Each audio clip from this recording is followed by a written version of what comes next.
Hey folks, this is Eric Lavallée from MyOnCinema.com. Another episode of IndieSponge is among us, upon us. I'm here with Kevin Jagernauth. Hey Kevin. So we've been talking about the Cannes Film Festival for God knows how long, and we might actually be putting this in the bag for a while. The selections came out this Wednesday. Thursday, we saw the unveiling of a very small section for the Critics Week and the ACID competition. So, yeah, let's take a plunge into our first reactions. So, as 50 plus strong, you get a sense that a lot of titles slipped through Teddy's fingers. Obviously, a lot of filmmakers, producers, production teams want to see if they can get into Venice. And for the faithful, for the strong that are friends of the Cannes Film Festival, 2021 is a valid option as well. So, yeah, so let's first talk about your reaction to seeing the lineup. How does it feel? It feels good. It feels like the Cannes announcement is always like an anchor, for the rest of the year, and I feel like we have a bit of perspective now on in a time when so many things are uncertain. We have a bit of perspective now on what the rest of the cinematic year might look like. We know it's a time for discovery, which we'll get into shortly, but. There's a lot of films in this selection that are new from first-time filmmakers. Terry has once again he's gone to different parts of the world and plucked some very interesting titles. So for me, it's just as exciting as it would be any other year. How do you feel about it? I sort of started parsing it. So Terry came up with original descriptions for different categories. Came up with newcomers, veteran filmmakers, animation, comedy. Yeah. So he sort of gave non-descriptive borders for some of these films, actually all of the films. So I was looking at what I would have perhaps have seen in the main comp, and I get a sense that a lot of the titles that we would have seen vanished from the selection, and that the ones that did remain are the ones that he announced from the onset. And if you look at those titles, a lot of them have domestic dates in France or the US or around the world, Japan. There's some South Korean genre titles there. So you got a sense that, a lot of things just slipped through his fingers, but I imagine a lot of his conversations would begin with, hey, we very much wanted you for 2020, but please come back and visit us in 2021. And again, we'll go into those titles a little bit later on. But I guess the positive takeaway for this is that it shed or put the spotlight on a lot of film titles that might have actually played in other sections, other sidebars. I know that there's a lot of people that are happy to have that Cannes stamp, and it'll be reflected on how they're able to present that film at film festivals in the fall, if that does happen. And just nice to see some people get a little bit of that gold dust. Yeah, and I think some of these films will probably get a bit more attention at the upcoming Cannes virtual markets, where it'll probably be even more difficult for films to get attention because, buyers are just going to be sifting through catalogs, but having a little stamp will at least get you a little bit more of attention. So an announcement that sort of had some bang elements, a little bit, it felt as if it was a whimper sometimes, tumbleweeds.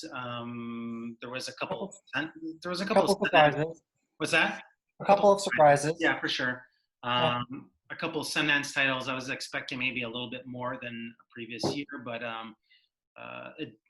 they announced two titles that I was not expecting, and that was the Vigo film that closed out Sundance, and The Truffle Hunters, which was a doc film that I very much liked. It was one of my favorite items at Sundance this year, and it sort of harkens back to some Framantino, La Quattro Volte, I think, and if you remember the Quinzaine, you certainly remember that title. I think it was 2007. Anywho, what Kevin and I decided to do is that just for the sake of it, we go through the entire list and sort of make like if we were there on the Croisette and we had to stand in line for 90 minutes, we'd sort of like which films would we want to see the most. And I guess we have different set of variables in terms of why they're on our individual list, but the countdown, we're actually going to do a countdown sort of like reminiscent of how Roger Ebert and Gene Siskel would end off their year. So literally as a countdown. So let's begin a little drum roll, and let's begin with your number 10 pick, Kevin. Sure. So before I reveal my number 10 pick, I will say that I approach these choices the way I would almost any other year. Every year I would get the Cannes lineup where we get it, and they're the obvious titles that you're excited about, and those are in this list as well.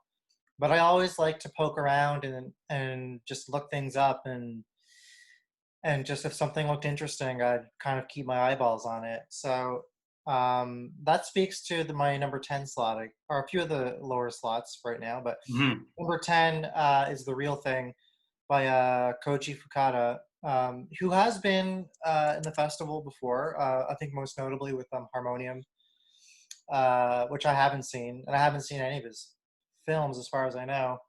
But the reason this stood out is it's the longest film in the lineup, clocking in near 4 hours. It might be a TV series. I tried to figure that out, but I couldn't.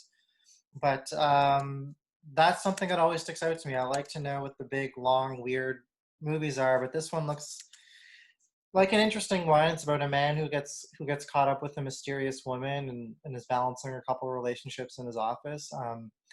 The teaser trailer came out earlier this week, and it was enigmatic, a little bit of an oddball preview. So that's my first choice. That's one that I'll be interested to see where else it goes for the rest of the year and what the verdict on it might be.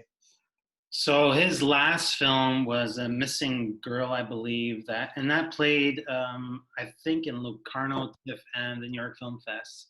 And he's part of a contingent of, there's a strong Japanese presence in this year's lineup. So yeah, it's nice to see him very much active and sort of like in the good graces of Cannes once again. I don't think he's been there for a while. So my number 10 pick is actually from Japan as well. And it's called Asa ga Kuru, or True Mothers by Naomi Kawase.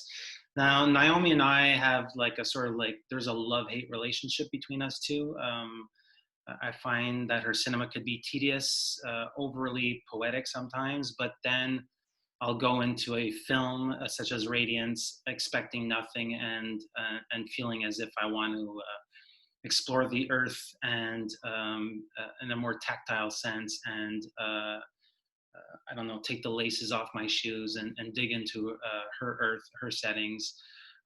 So I haven't seen Vision, which I believe was a 2018 film that premiered at Venice. So she's on a fairly consistent, ongoing film per 2-year path. I'm sensing that this film, True Mothers, is more dramatic than poetic. Essentially, what it is it's about a couple who is experiencing infertility, and it leads them to adoption, and then somebody else comes into the portrait, and that's the quote unquote biological mother. And so what Kawase probably does here is pits the two and creates perhaps a lot of havoc. and then we get to the essence of what it is to be, what is motherhood, and what does that represent and mean, So with Kawase, we can expect to be surprised or to be to find boredom, and so I'm thinking it might be the other. Yeah, I mean, it's a good choice. I kept seeing on Twitter maybe in the early spring that there's some people just sort of tossing out the idea that she would have possibly been a strong contender for the Palm this year, but I guess we'll never know. Wow. But yeah, so yeah, Your number 9? my number 9 is Enfant, the Fassbinder biopic, which somehow I didn't even know existed until this week. But I'm a sucker for films about films or filmmakers. Mm-hmm. Even though a large part of the time they're generally not very good. But Fassbinder lived a life. He lived, He lived. he lived enough life for like 4 people. So the potential is there for something, very compelling, very engaging, interesting. A lot of themes in there you could play with in terms of gender and sexuality and all of this stuff. So it's one that again, I think, again, it has a lot of potential. It's certainly ambitious to take on his life in a regular standard feature. Mm-hmm. I mean, he lived enough life. You could probably make a Berlin Alexanderplatz out of his life. But yeah, so that's my number 9. Well, Cannes is notorious for sort of excluding the Germans. So seeing that, and I think the trailer had been released maybe 72 hours beforehand.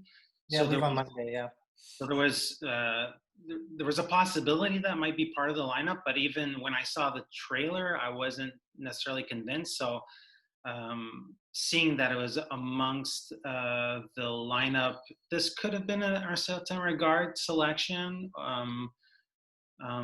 And certainly doesn't look to be anything like Tony Erdmann quality, but yeah, I'm just happy to see that that Germany is represented in this year's selection, and it'll certainly give the project by Oskar Roehler, I think is his family names. I think it'll give it a certain clout. My number 9 pick is in the newcomer section. It's called Nadia Butterfly. It's by a Canadian filmmaker, Represent, named Pascal Plante. And I don't really know this filmmaker. And going into the project and a little bit of his backstory. So he's actually been involved in Canadian cinema for a good decade now. Mostly short films, but he did come out with a film in 2017 called Fake Tattoos. And that film was showcased at the Berlinale, at the Berlin Film Festival, and it actually appeared at Slamdance. So this is a major step up for the filmmaker. It's something that I sort of imagine playing in the Certain Regard section, where last year Mana Chokri had was in the section, and I think Thierry Frémaux likes Québécois cinema. To go a little bit into the depths of what this is about, so the trailer came out after the selection was announced. And looking at the trailer, there's sort of like there's like a quasi docu feel to it, and what it is the filmmaker decided to get a non-actor who happens to be an Olympic swimmer for the Canadian team, and she's a specialist in the butterfly. And so what he does is follows this filmmaker and sort of like the afterlife of what happens next. So he actually filmed in Japan last year with the idea that it was going to sort of like mimic what was supposed to happen this summer, which was the Olympics in Tokyo. And so you have like a backdrop that will very much not exist, or potentially never exist if 2021 doesn't happen.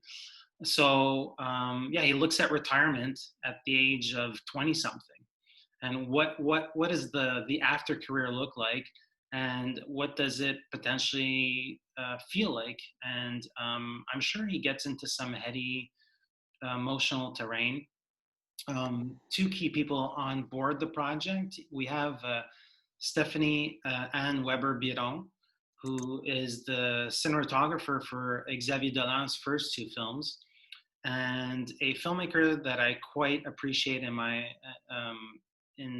the Canadian Quebec scene is Geneviève Delude de Sille. She was at Sundance with a short film called The Cut, and that blew me away. And I've been following her career ever since. And she makes doc films, but she also made her first feature film last year. And so she helped script some elements. And what City said is said the film is coming from a male auteur, but it's very much he gets a sense it's a very feminine or female POV. So I'm just happy to think that this slot might not have been possible, but with the extraction of a whole bunch of competition titles, a film like this might have floated up to the pack. So who knows? But yeah, that's my number 9 pick.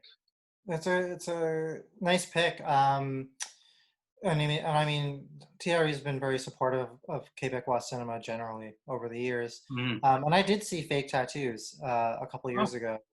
Actually, as you were talking about I remembered that I had seen it, and that film um, was essentially it had a before sunrise kind of vibe. It was like a romance that plays out over a night, yeah, and there was a lot of strong personality in the filmmaking. It was very sort of um, on the ground with characters who felt very lived in and very and drawn from experience. So it's exciting to see this filmmaker, um, as you said, like level up and get onto into a lineup it's going to give him some really great exposure. yeah, I get a sense that it's the type of thing that might actually premiere at TIFF and be that that Canadian, that strong Canadian presence.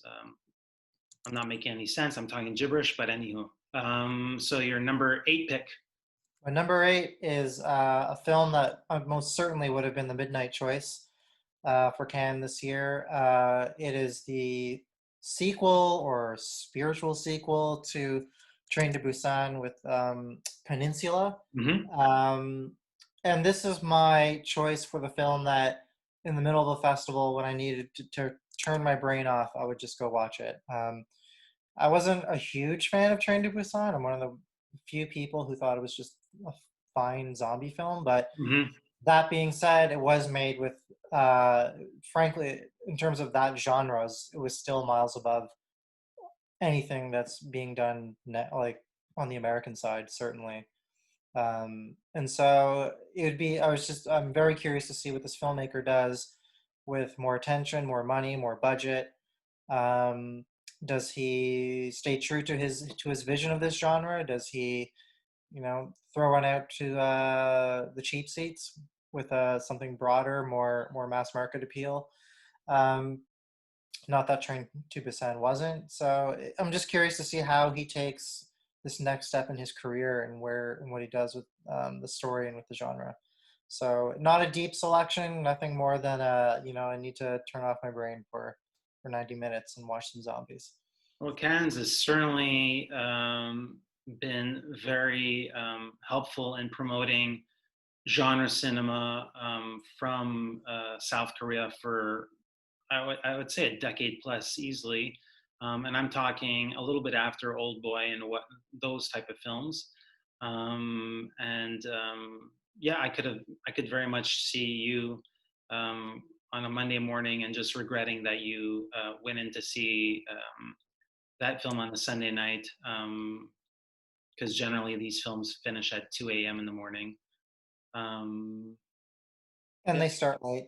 yeah, exactly. They start late, and I guess that adds to that synergy and that anticipation.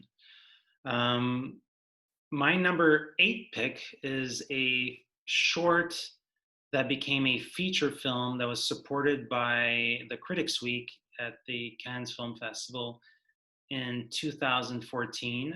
It's part of the First Features lineup, and it's called Pleasure by Ninja Thyberg. Now, Ninja explored the porn industry from a female vantage point in their short film. The short film began its life at Critics Week in 2013 and would play the film festival circuit, including Sundance in 2014. And I'm expecting something that goes beyond the blooper reel of what the behind the scenes of what that looks like and sounds like and smells like. Production company folk, I think Ruben Östlund is amongst the folks that have been pushing this new voice in Swedish cinema. The actress, the lead actress, this is her first role. Her name is Sofia Kappel, and I was looking at the IMDb credits, and then I started like just tapping a whole bunch of names I had never seen before, and literally this non-porn actress is surrounded by actual porn figures. So yeah, with Pleasure, we get into the nitty-gritty of that scene, and perhaps there's something to say about this industry that hasn't been said before in doc films. And yeah, there's been a lot of coverage, and I'm getting a sense that we might experience something different with this title. So I'm all in for Swedish cinema and new voices, and so yeah, number 8 goes to Pleasure by Ninja Thyberg. It's an interesting choice, for sure. Certainly a filmmaker that Ken believes is on the rise to give them a slot in the lineup. And it sounds like a film that's sort of, there's always every year there's sort of like one or two choices that are almost guaranteed to stir up conversation, be a little provocative. And in the absence of Gaspar Noé, perhaps this is the film that will do it. So interesting choice for sure. Yeah, I could go the full 9 yards or the full 9 inches. So what's your number 7 pick? Number 7 is again, this is a film that I'm just curious. Just sort of jumped out to me. It was 16 Printemps. I'll mix my English and my French. 16 Printemps. There we go. I forgot the number.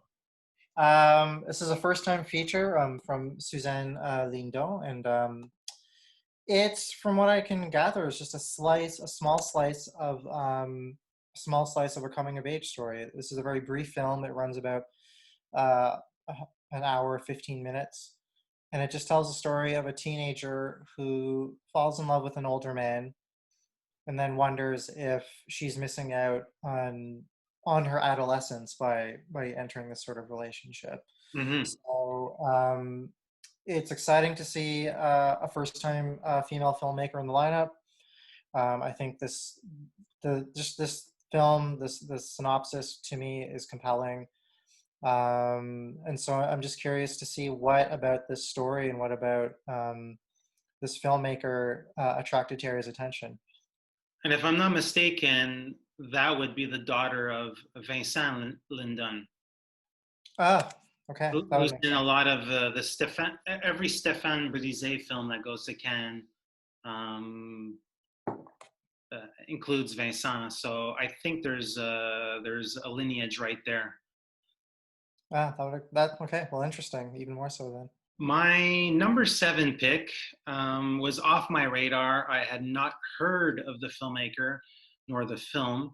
But if you look at all the support that it got, I was getting the sense that in a given normal year, this might have been that title, that first-time feature that where all 3 sections, so Un Certain Regard, even maybe the comp, the director's fortnight, and the Critics Week would have been all sort of competing and trying to get to lasso. the name of the film is Si le vent tombe, should the wind fall. It's being presented in the acid section. Normally, that's a section that is for first-time filmmakers only, I believe. And they sometimes program some South by Southwest titles, as they did in the last couple of years. For this film, again, it's something. Sometimes you just look at the synopsis and you get a sense. Oh, okay, they're gonna go into this terrain and make something special with actors or figures that I've never seen. So essentially, Nora, Martirosyan, Syan. She's an Armenian filmmaker. This project has been supported by the Atelier Cine Foundation at Cannes, the CNC, and the Hubert Bals Fund, and that's Rotterdam.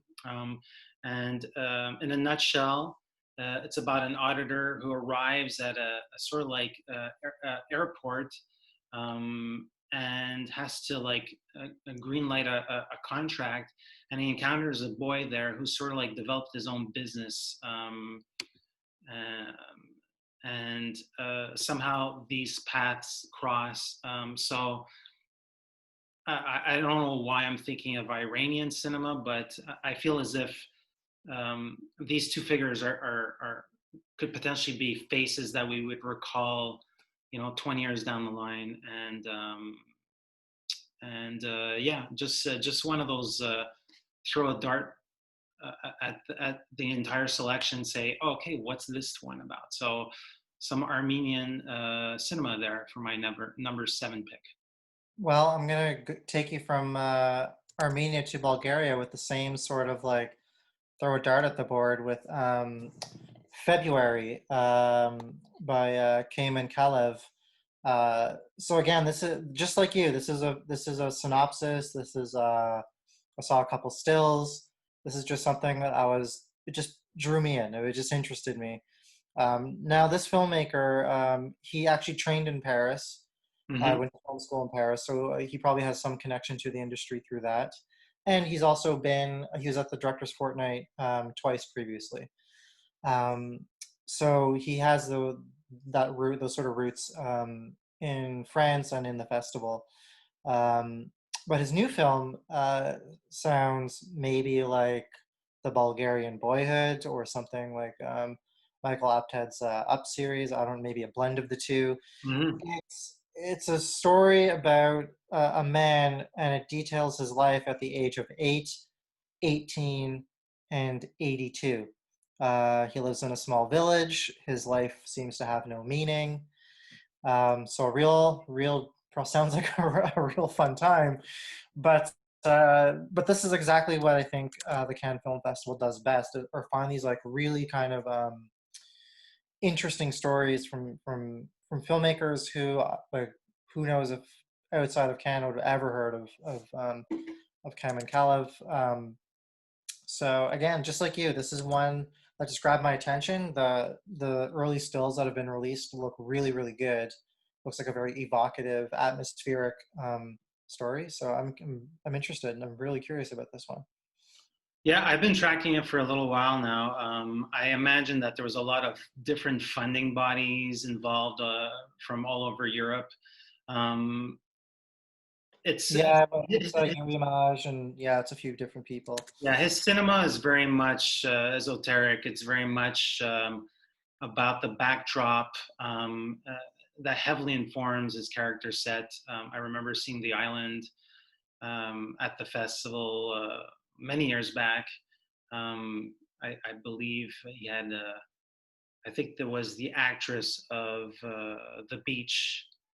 I could be mistaken, but he had an A-lister actress with The Island. And yeah, I remember trying to find more information on this film, and there was next to nothing except for black and white stills of a barren landscape. So a little bit of rubble.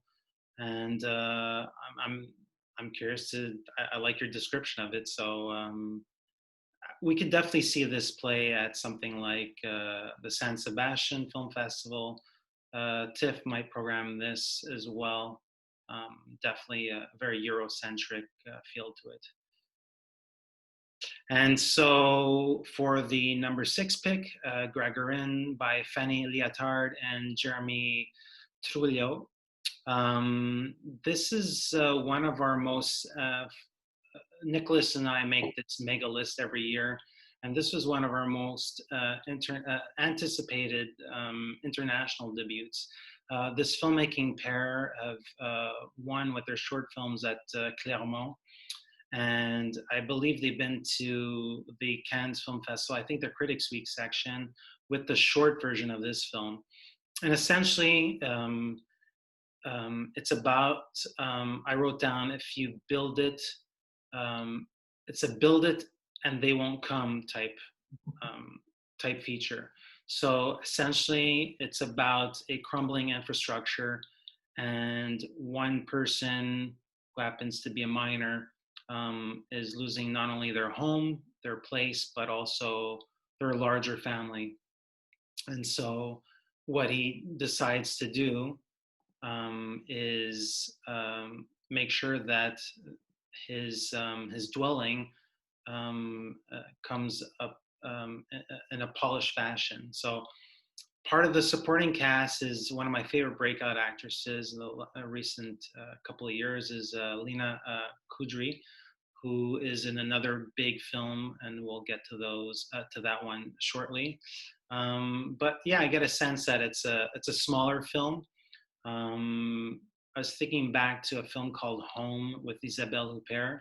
Sort of like how you defend against the elements by doubling down on your space. And yeah, it's just one of those titles that I've been sort of keeping track on, and I'm glad to see that it's part of this lineup and has that Cannes stamp. Yeah, I mean, listen, man, no one tracks these films that are little like nucleus one cell organisms into full bloom like you do. So if you're saying this is an international breakout to watch, I'm with you, man. Great. So what is your number 5 pick? So number 5, we're going to start getting into the showstoppers of the lineup. So my number 5 is Thomas Vinterberg's Another Round, which brings him back to the festival for I've lost count. He's been there forever. He is a filmmaker that, for me, he's almost like the Danish Michael Winterbottom in a way. Like he jumps from genre and kind of film all over. He'll work with like big name actors, and then he'll go and shoot something small scale. He'll go make an English language film and then return home and make something, in his native tongue. And so Another Round reunites him or brings him in collaboration with Mads Mikkelsen for a film that has a pretty intriguing premise. It's about a group of friends who decide that they are going to maintain a level of intoxication throughout their day-to-day life with the hope that they can improve their lives, make them more exciting, perhaps do things they would never be compelled to do. And of course, it has its consequences. So this is a premise that could certainly go in a lot of directions, but I'm very excited to see how it turns out. Mads Mikkelsen hitting the bottle for a couple hours, I'm into that. So yeah, so sign me up. Yeah, I think that if I'm not mistaken, you shared the trailer with me, and it dropped pretty much the same day as the festival lineup. Yeah, that's right. It was either the same day or the morning after. And so yeah, I was thinking obviously back to the celebration, and I think it was a lot more violent in that film when people would hit the bottle. It feels like decades apart, which it is. Yeah, it's a good choice. I get a sense that it would have been in the competition only because the Hunt with Mads as well was sort of like his second. It was like yeah, it was a second start. It was a new start to his career for Winterberg. Winterberg. Um, yeah, Yeah, because at that time he was coming off like a couple films that didn't do particularly well. Like he was coming off Dear Wendy and Submarino yeah. before he went back with The Hunt. Yeah. So yeah, looks. I won't say it looks promising, but I'll take this just in the times that we're living in now. I think the comedic value that we see in the trailer certainly is going to hold up on some level, and yeah, will be very much appreciated. Um, it wasn't on my list. My number 5 pick, again, it's another film I've been tracking for a while. It's called Passion Simple, Passion Simple by Danielle Arbid. And this is a Lebanese French filmmaker. This is her 5th feature. She's been to the Quinzaine twice before. She's been to Locarno, she's been to TIFF. And this film was originally supposed to star Vicky Krieps from The Phantom Thread, but the role, I believe, went to a new face in Laetitia Dauch, who won in Cannes a couple of years back for a jeune femme, and it pits her with alongside Sergei Pul Yun Nin, who was in Ralph Fiennes' White Crow. There's also Grégoire Collin as a supporting character, and he, of course, was in Claire Denis' 35 Rums, 35 Shots of Rum, or 35 Rum. Anywho, um, and so essentially what it is uh, the actress plays a French academic and who has an affair with a married Russian diplomat. And what it says here is that the narrative structure consists of her journal entries as she awaits her next rendezvous. There was stills that were released late last year, and you get a sense that there's like a really strong passion component to it. And yeah, I was just quite drawn by this new face in cinema, and I'm looking forward to seeing how a heavier dramatic role might play out for her. But the fact that Vicky Krieps was once on board, and that this filmmaker is at a really nice um, time period in her filmography, I think it sort of connects a whole bunch of dots for me. So yeah, that was my number 5 pick. What's your number 4 pick, Kevin? Number 4 is the film that even before the pandemic hit, we all knew it was going to Cannes. It's Wes Anderson's The French Dispatch, which which probably would have been, I would imagine, the opening film of the festival had it happened, and probably would have been in competition as well. Um, and what else is there to say that hasn't been said about the film? I mean, it's Wes Anderson back at the festival. He has, as always, almost every actor in Hollywood with him. Um, he's got his regular collaborators, Bill Murray and Tilda Swinton, and Owen Wilson, and Jason Schwartzman, and too many more to name, just a ton of Mm-hmm. people. But the intriguing thing about this one is that it is, Wes Anderson's love letter to journalism.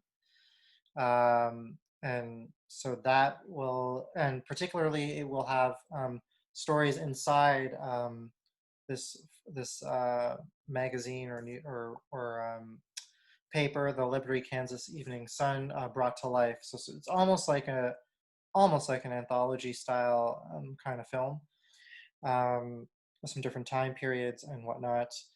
Um, and what else is there to say? I mean, I'm a huge fan of Wes Anderson, um, and having another film by him this year is just exciting. And yeah, I mean, What else is there to say? I'm looking forward to it. So that was, of course, if we look back at the film's release date history, it was a film that was supposed to come out this summer. In the US, Searchlight decided to push it back to October, which means that it could very much be a huge film for the New York Film Festival. So time will tell whether it goes to Telluride, whether it goes to TIFF, or gets launched at the New York Film Fest. My number 4 pick belongs to François Ozon's Été 85, which formerly was called Summer of 84. And the trailer was released just before the selection. So it's like The French Dispatch. It was one of those films that we were going to see it in the lineup, and that had a lot to do with it being having a firm, if you want to call it that, release back in France. So I believe it has a July release. And so we saw the trailer, and the trailer looks very LGBT friendly. It's I'm sure some people will compare it to a Call Me by Your Name, maybe a younger version of it. And for anybody who loves The Cure, just hearing the song and seeing a young boy or young teen, burgeoning teen, using a Walkman and those chunky, awful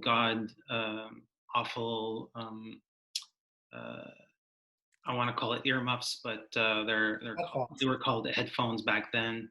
It just, I don't know. It appears to be a lighter version of Ozon. Ozon very much is very much a filmmaker that's not afraid of going from one genre to the next, and I very much appreciate that in his cinema. And most likely we'll see it being presented at either a Telluride or TIFF, but the French get to see it this summer, so that's my number 4 pick. I mean, this is one that's on my list as well. Again, I agree with you. The thing that makes François Ozon so exciting is he's prolific. I mean, he's pretty much a film a year almost. Mm-hmm. But he really shifts gears. I mean, his previous film was By the Grace of God, which was a very procedural, based on a true story drama, which was very, very good. I think it was actually a bit underrated by a lot of people. But before that, he made The Wild Double Lover, which was just a batshit, tearing some pages out of De Palma's playbook and going crazy. So Summer of 85, I think, it marks a shift. The little teaser certainly plays on the, Call Me by Your Name vibes, but who knows? Maybe there'll be another element in there, something a little up his sleeve that he'll surprise us with.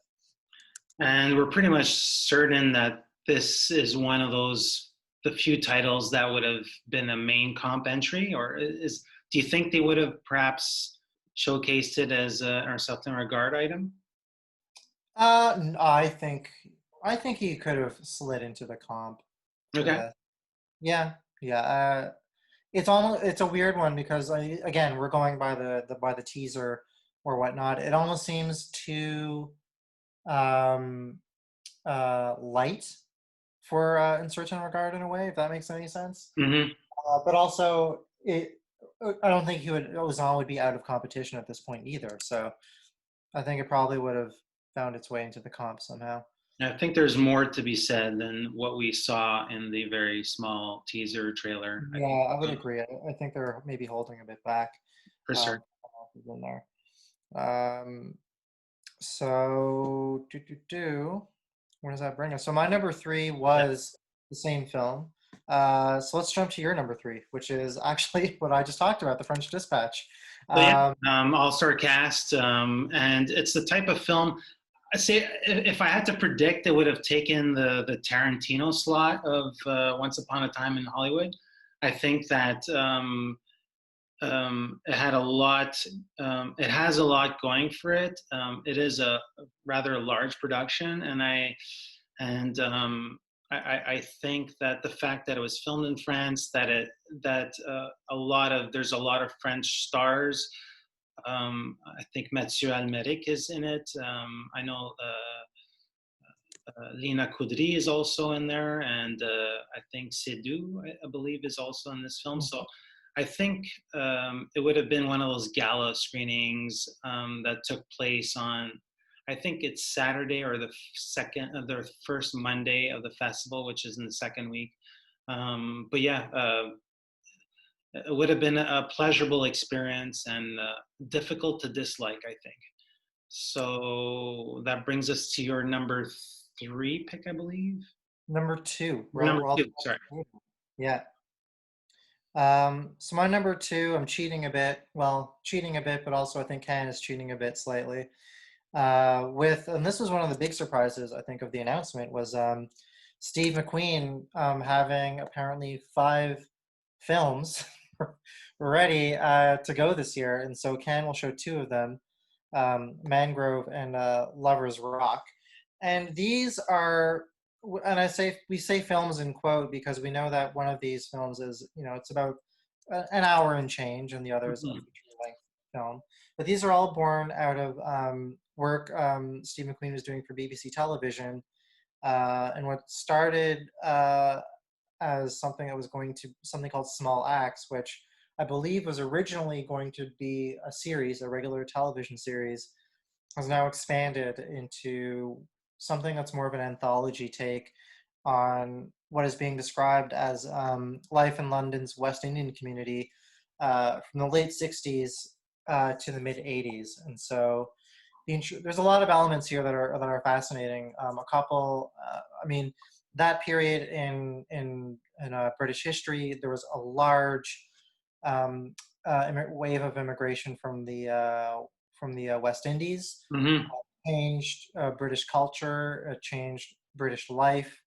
It was huge, and the repercussions are still being felt today, but it was a big change in the country. And Steve McQueen has dedicated these films to George Floyd, and basically the Black Lives Matter movement in general. So, I think it's something that's going to be very politically charged, but also extraordinarily personal, I think, from McQueen. So it's exciting that we have we don't know much about these films.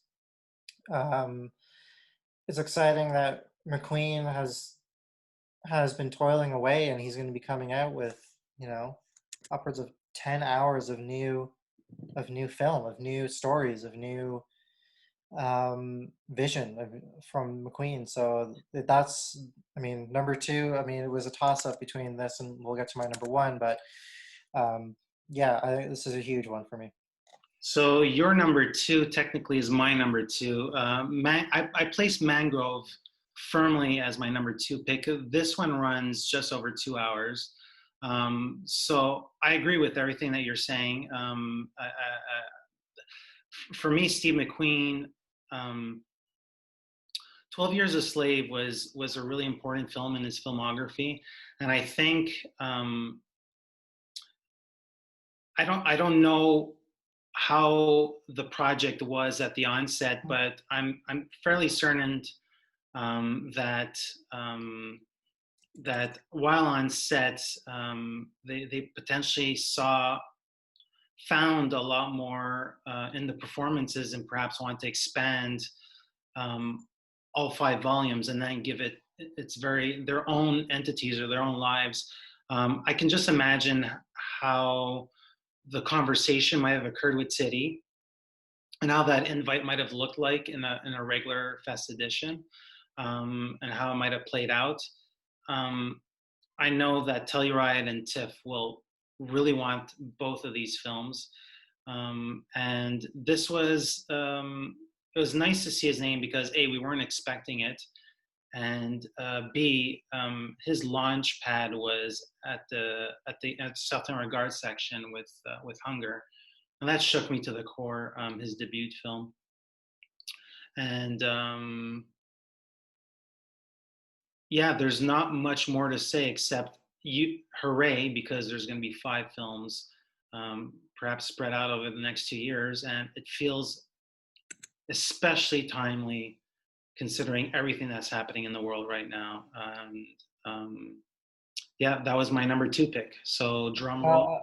Yeah, I mean, I'll just add that actually we are getting them this year according to the BBC. I mean, they put out a press release that said each of the films will be on BBC One later this year.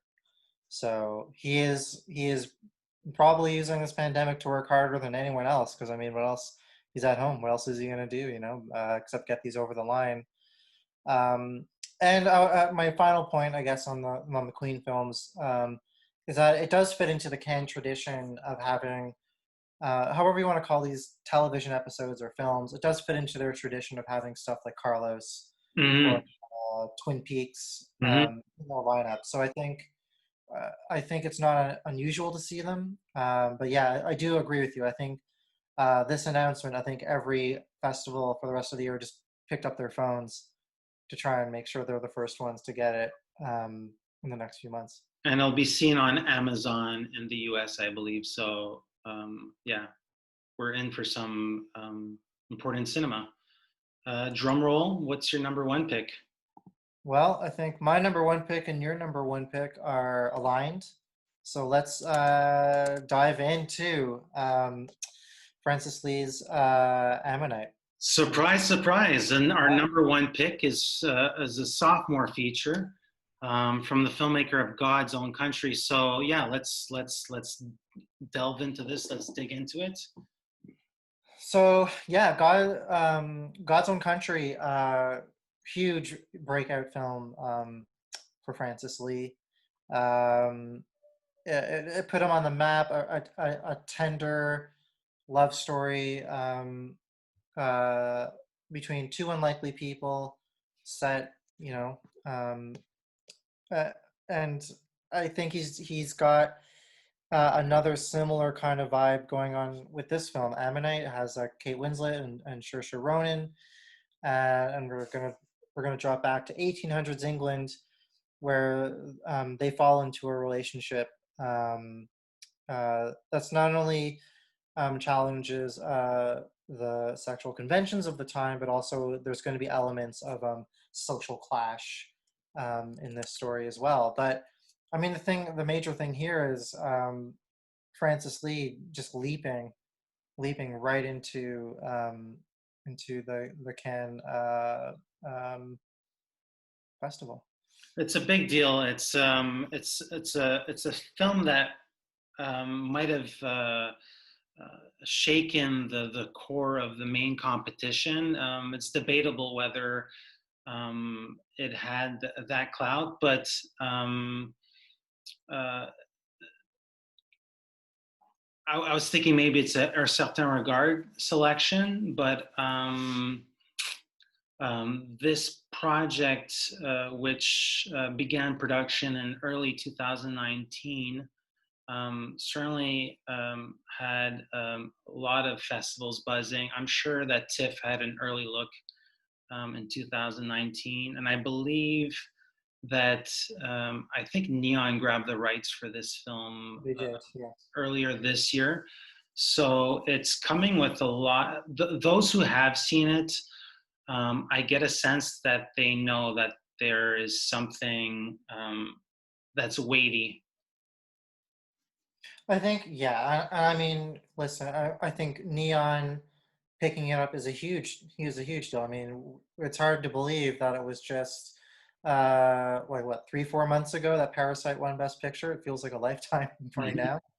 But I mean, even this film, even Ammonite getting Neon's stamp of approval and having that team behind it was probably, if it was in the back of Terry's mind originally, having that team pick it up and probably campaign for it on the festival level with the Cannes programmers, I'm sure didn't hurt. I'm sure that actually made an even more compelling case for Cannes to put their stamp on it and say, this is one that you should look out for the rest of the year. And it's a big thing for Francis Lee, who now has an official Cannes stamp. And whether or not we have an award season or what that looks like, it's hard to imagine that this won't be a major film.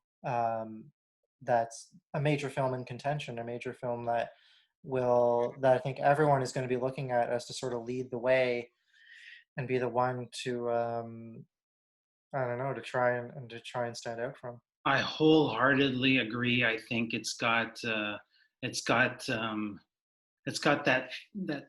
that feeling to it. It's got there's those elements in place that I'm sure we're going to get a relationship that gets shipwrecked and broken and people with splintered emotions. And yeah, I could see two top-notch performances here. And I can just imagine that this film might have premiered at Sundance or Berlin, and SETI probably saw the same cut as those programmers and said, I want it for my festival. So I wouldn't be surprised if it was selected a lot earlier than a lot of these titles that we just named. So that's my number one pick as well. So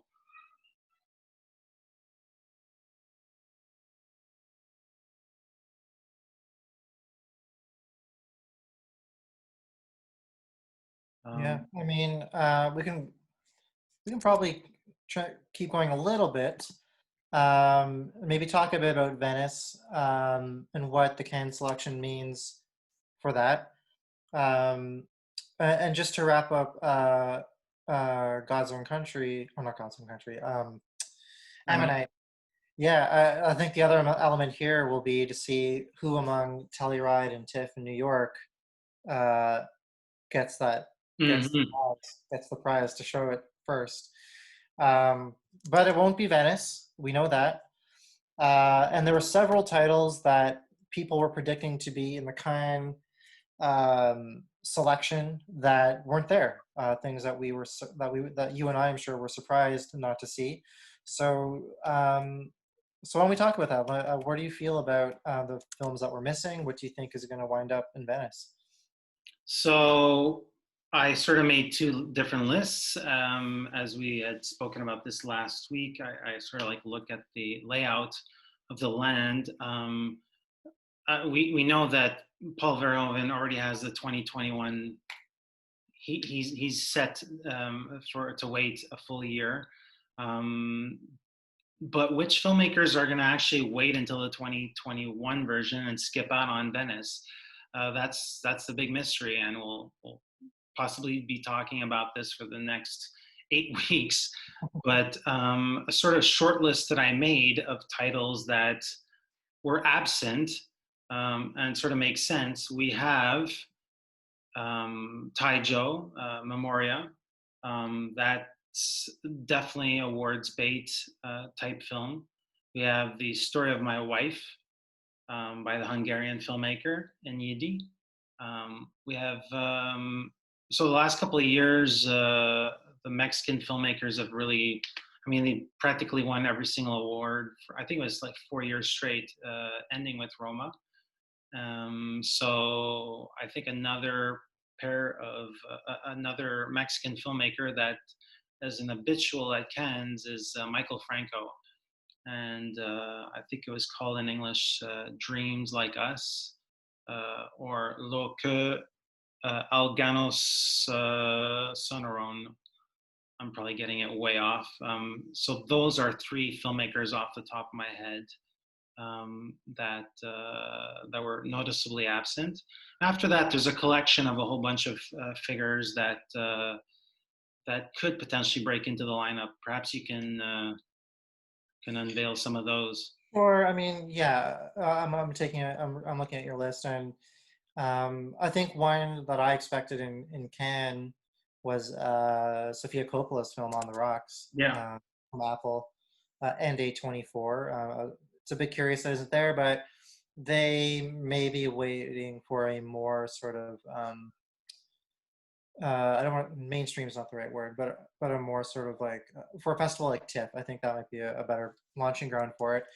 A curious film that sort of everyone has seemed to have forgotten about is Bruno Dumont's On a Half Clear Morning, which, as far as I know, is in post or close to being ready, and that's kind of gone a little bit silent.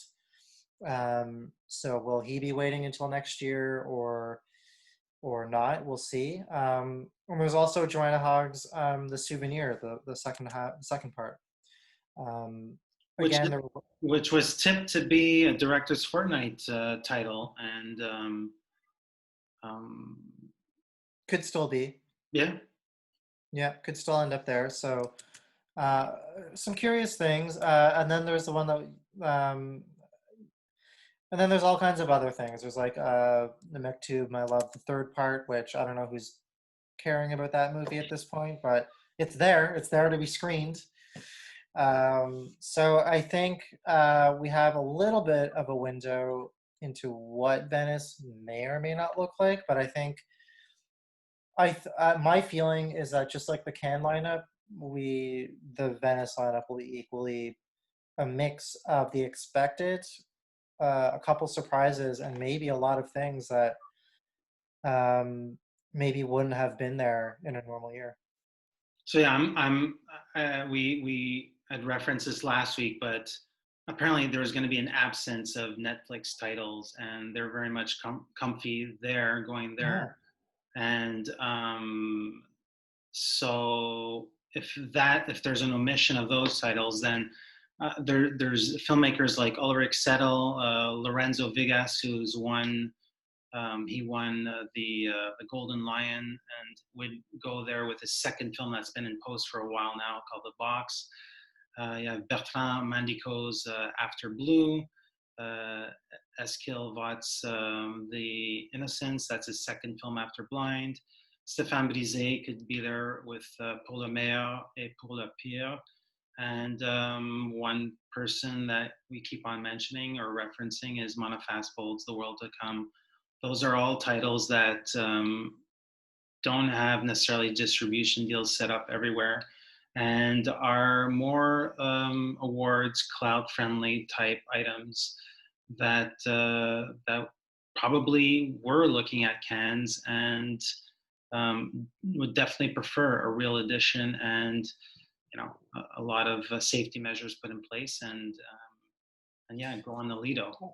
And I think one of the things that that sort of not constrained, but that Cannes already sort of established the parameters. They were only going to list select films that had some sort of theatrical somewhere set up, and Venice won't have to play by those same rules. So it opens up their doors a lot more in terms of what they're willing to program. But you make a good point though, with Netflix out of the game for this year. It does open up those doors much more, and maybe to some of the other streamers too. Again, like we do have Coppola's film, which is looking for a place to premiere. We do have, who knows what Amazon has up their sleeve. I always forget, but they always seem to have one or two foreign or international titles of some note that are worth keeping an eye on. So yeah, and we haven't even mentioned the Italian titles that'll probably populate this section this year. So I get a sense it'll be more a Eurocentric festival, but who knows at this point.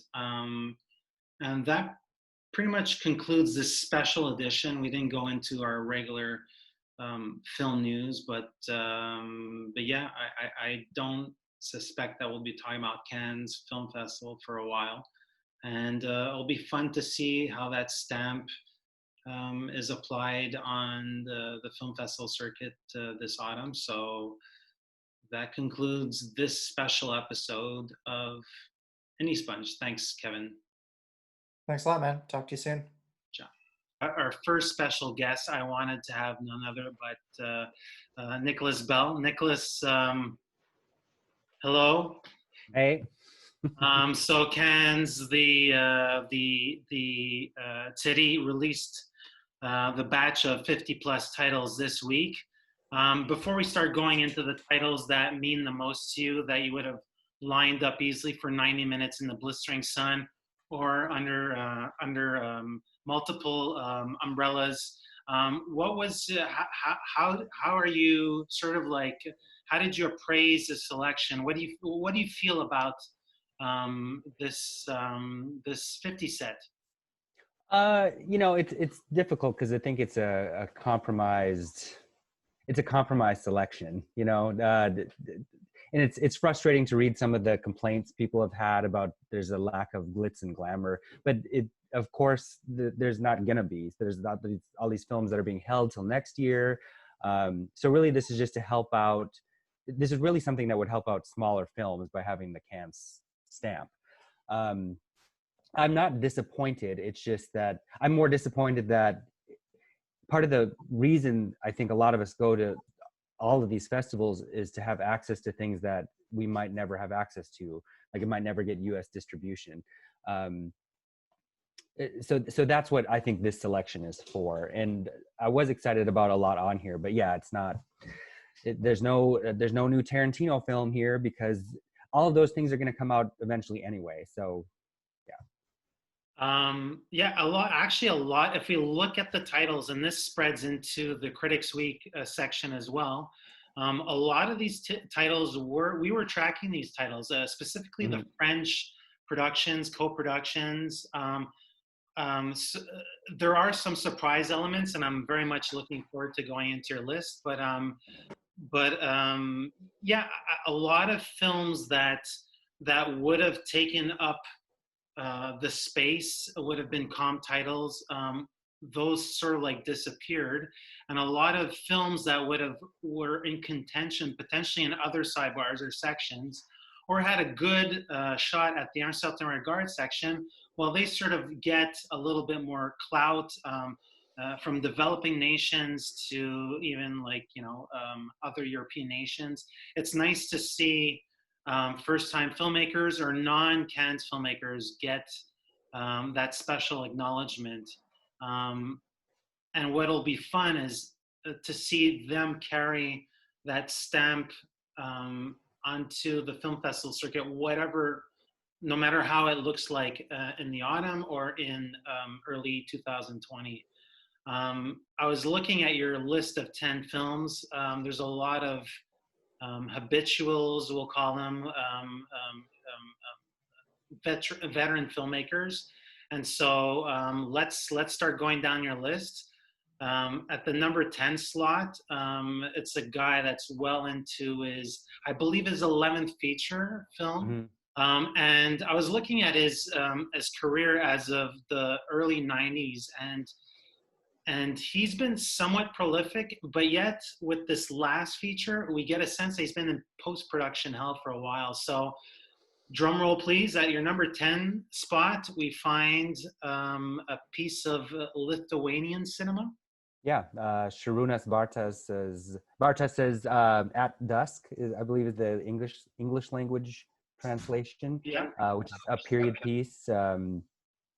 That's all I really know about it. I think something about Soviet occupation in Lithuania in the late 40s. And, I'm actually not even as well versed as I'd like to be with his cinema. But again, he is somebody that it's very difficult to see his previous films. Even I saw Frost, that was Director's Fortnight in 2017, I think. Yeah. I don't even know if that's available to see. And that has a major French star in it, Vanessa Paradis. So yeah, to me, like somebody like him in this lineup is important because where else are you going to be able to see his work? Exactly. I guess the same could be said for your number 9 pick. So I actually know him from Mondovino, but it's been a full decade since Rio Sex Comedy. So your number 9 pick is Last Words. What do you have to say about the project? It looks as if he went and got some veteran talent in front of the lens. Oh yeah, I mean it's a very diverse cast. I'm here all the way for Charlotte Rampling, and if it hadn't been for COVID-19, Verhoeven's Benedetta probably would have been there. and then I would have had 2 Charlotte Rampling films. But this is kind of a science fiction film that's also been in development for a very long time. I was pleased to see it pop up in the lineup, because for a while there it seemed like it could have just been thrown off somewhere strange. But yeah, it seemed to be in some weird kind of limbo universe where there's a couple of fringe filmmakers where it's almost acceptable that they make a film and then we don't hear about it for 5 years. It certainly felt true for this project. I think we had referenced it on 2 consecutive years on our most anticipated list. The number 8 position, again, another veteran filmmaker. I believe he's from Belgium. Yeah. And this one stars another oldie, Gérard Depardieu, with Catherine Frott. And much like your 10th film, it's a war drama. So the original French title is Des Hommes. In English, it's Homefront. So why is this on your list? I'm a big Catherine Frott fan. Depardieu, I mean, he can be here or there. And Lucas Belva, am I saying that right? Yeah. Yeah, he's a filmmaker I consistently like that I think is also underrated. He's competed at Cannes before, but then I forget the title of it, but his 2014 film, I think, premiered at Colcoa in Los Angeles. So yeah, he's kind of all over the place, but yeah, I'm looking forward to it. Yeah. Your number 7 pick is also on my top 10 list. I was quite happy to see that. Just by the stills, the initial stills that they put in the markets, whatnot, late last year, it looked really steamy, and it gives us a fresh new face in French cinema, and I quite like her from A Jeune Femme. So yeah, it's Danielle Arbid's 5th feature. Book to film adaptation. So tell me a little bit more about Passion Simple or Simple, and what is it about this project that sort of like has garnered your interest? Well, I know that it's based on a major novel that was a huge success in France, and it's supposed to be this steamy erotic thing. For Arbid, I've only seen, I think it was her last film, which the English language title was Parisienne. Yeah, that was at TIFF, I believe. Yep, it was at TIFF. And I also quite like the producer, David Thion. Yeah, he's got a really great track record as of late. Yes. And I actually had a conversation with him about this film. I think that was that Cannes last year? It was Cannes 2018 or 2019. But he was chatting me up about how awesome this project was that was coming together that ended up being this. So nice. And we had featured, I believe you featured this producer on the conversation pieces. It's sort of like I believe he was one of the. Yeah, he was. Mm-hmm. Okay, great. Your number 6 position, your number 6 filmmaker. The last film I saw of his was The Housemaid in 2010, in one of the weakest editions of the Cannes Film Festival ever. And it's I always get excited because I see the last name and he's got the same last name as somebody else, but it wasn't the case this time out. So Heaven to Land of Happiness. Tell me about your rapport with this filmmaker. I think so. My initial introduction to him was The Housemaid in 2010, which is a remake of the 1960s South Korean classic. The original is a superior film, to be sure, but there was I do like tawdry trash art house cinema, and the 2010 remake was very much that. And I think it took a second viewing of me to really like it, because it's very trashy, very lurid, and very obvious in its class issues that it's rebuking. I hated his film after that. I think it was also in the competition in 2012. I think it's The Taste of Money. Yes. Yes. That's not good, especially because his English language actors are terribly directed. But so I'm really, I think, interested in seeing what he has to offer now. I think he has another film in there too in 2015 I didn't see. But I'm gunning for him. I want to see him do something interesting as when I had first become aware of him. So Might as well. I mean, the South Koreans are, I think every year somebody who was part of the pack sort of like comes out of the pack and then sort of like makes themselves relevant again. And certainly that opportunity will be given to him if he's able to carry on to Prestige Fest. Perhaps the New York Film Fest and TIFF would be welcoming of his film, since they've also programmed his previous numbers. yeah. Staying in the Pacific Rim at the number 5 pick, also on my list. And I always feel as if it's hit or miss with her. But here I get a sense that it was a really bona fide, it could have been a bona fide comp selection. I know City has an affinity for her, but Yes. I was looking at the trailer and I was saying, okay, this is perhaps less lyrical and more heavier dramatic terrain. So at number 5, we find Naomi Kawase with True Mothers. So what do you have to say about this project? We've been tracking it for more or less 1 year, I think. She, I know you were a big fan of Radiance, which Yes. I was not. I did not like Radiance. I thought it was really kind of schmaltzy. But I've always been very cool on her because she's a Cannes staple. But the film that I started becoming very interested in her with was the one she did with Juliette Binoche that bypassed Cannes. And I think I saw it at TIFF because that was one of the only places that programmed it. And it's very bizarre. It ends. It has this kind of fantastic, otherworldly, surreal ending that I did not expect, especially from her. And then also, I was attracted to the subject matter of this. It felt very much in line of something like a Koreeda film. Yeah. So yeah, I'm curious to see what it is. So I believe it'll probably, so this Japanese filmmaker, she probably has a domestic release this summer back in her country. So it sort of made sense that she would be amongst this lineup. And the trailer actually just came out, I believe, today. So yes. Oh, the title of the Binoche film was Vision. So that was 2018. Yeah. Was that Venice, or did that go strictly to TIFF, or either or? I think it opened locally, and then I think TIFF. It wasn't. Okay. I'm pretty sure it wasn't in Venice at all.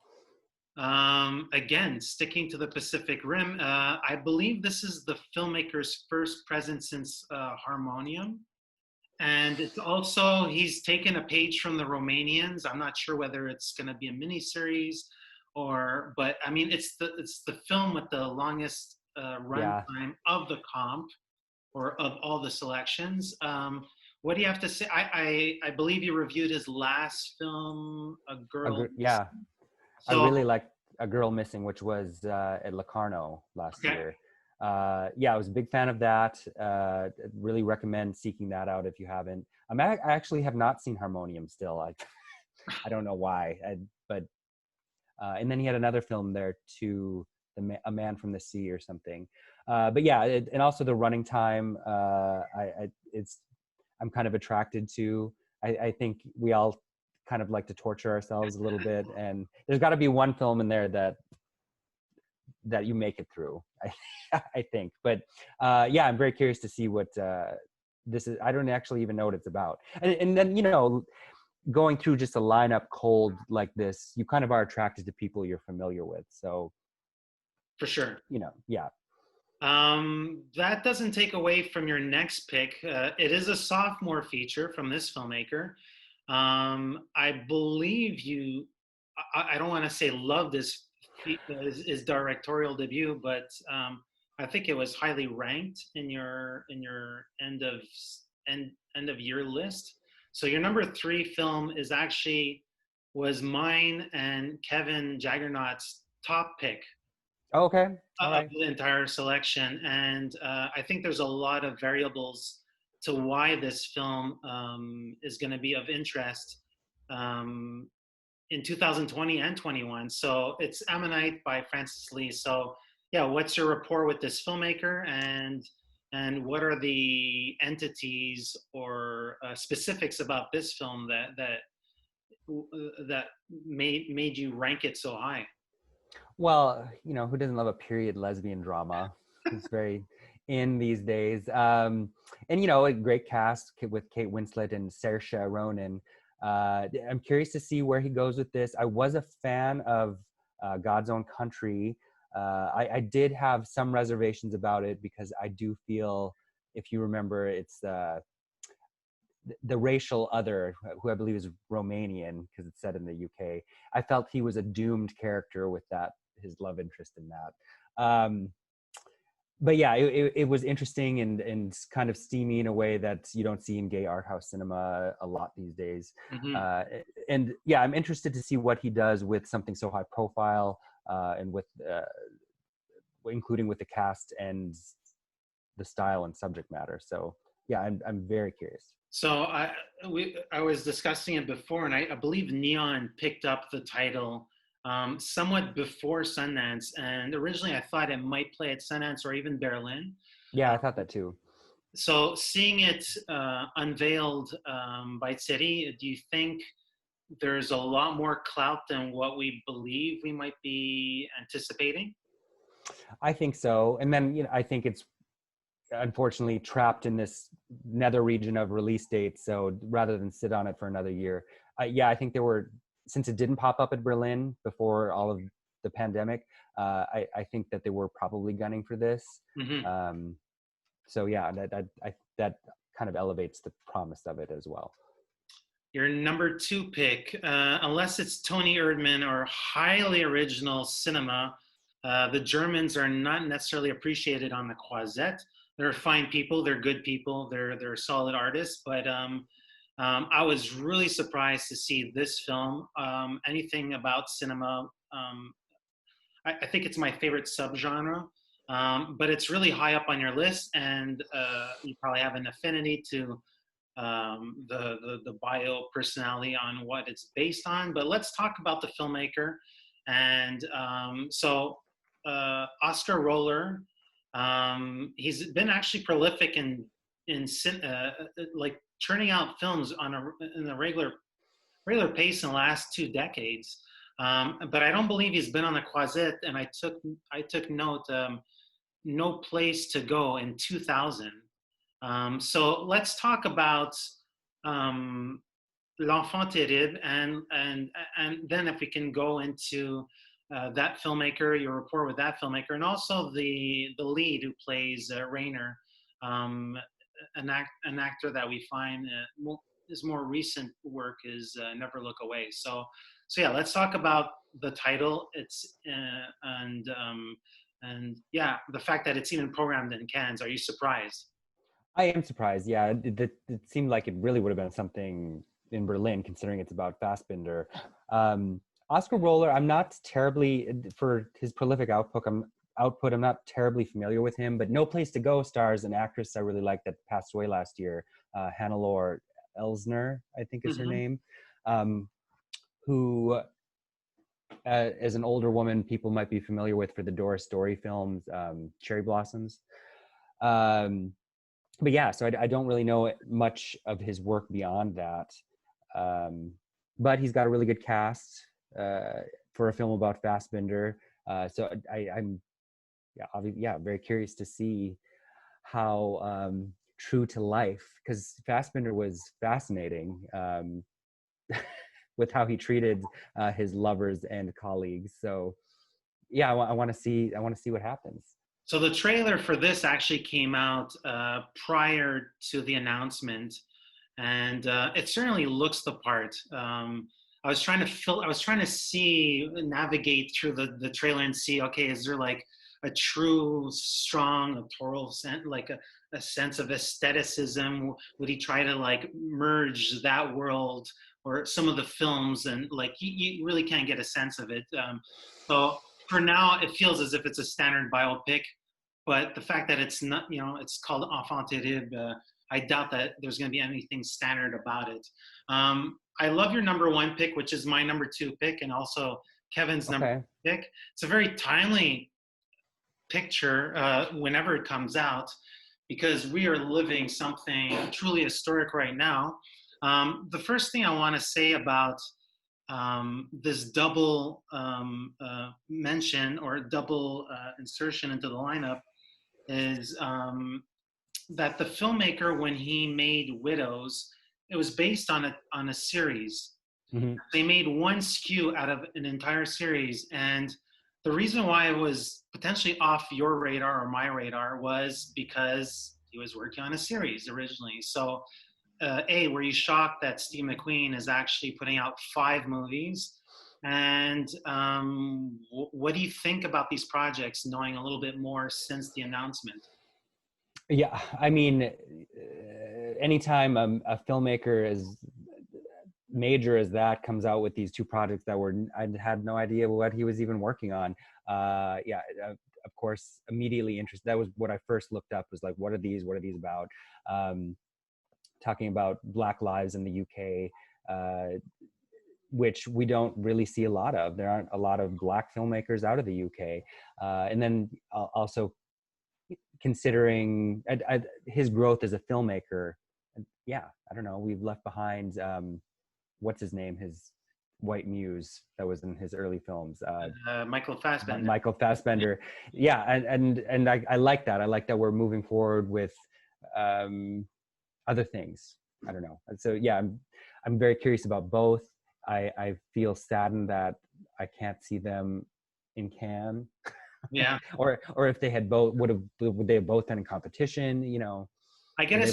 So if you look at the runtime, actually one is really on the short side. So as remember when you saw, so back-to-back years, you had seen Gaspar Noé films. You saw Climax, and then he made a 60-minute film.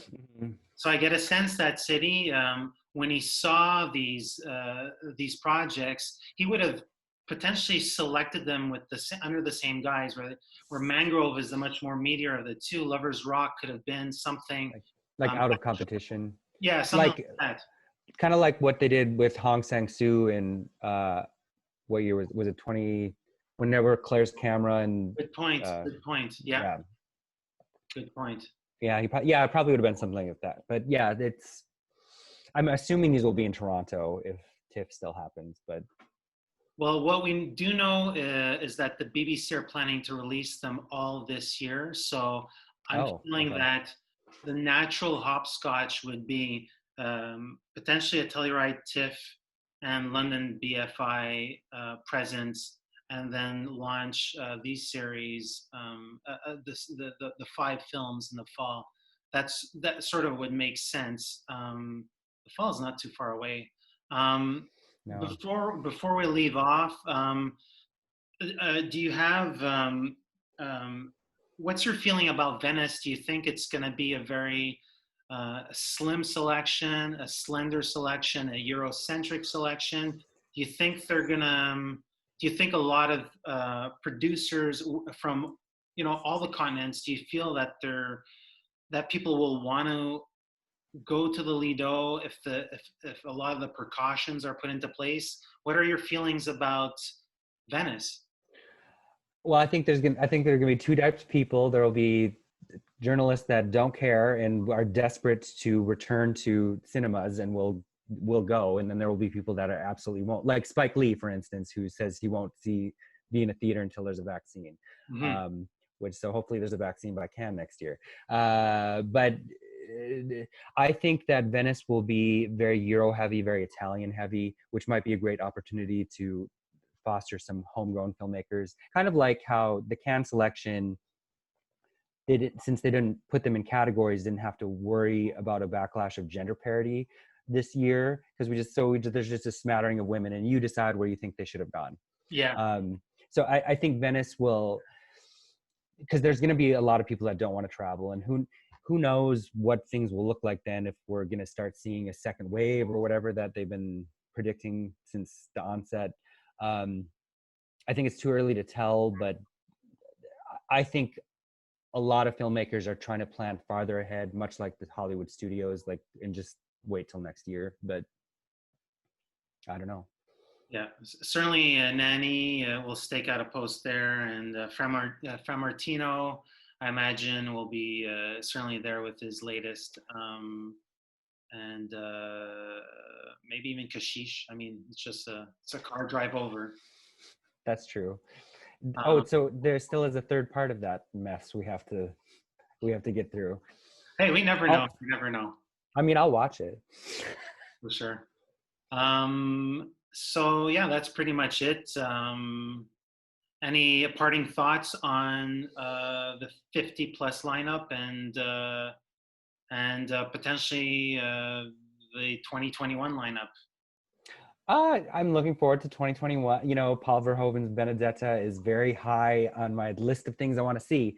So yeah, and you know, like Mia Hansen-Løve, she could have had maybe her first crack at a comp if that had happened this year. You know, it's just it just feels it's just depressing. But you know, congratulations to all the filmmakers that agreed to and were given the Cannes stamp. But yeah, I can imagine this ruined a lot of chances for some things for a lot of people. But yeah.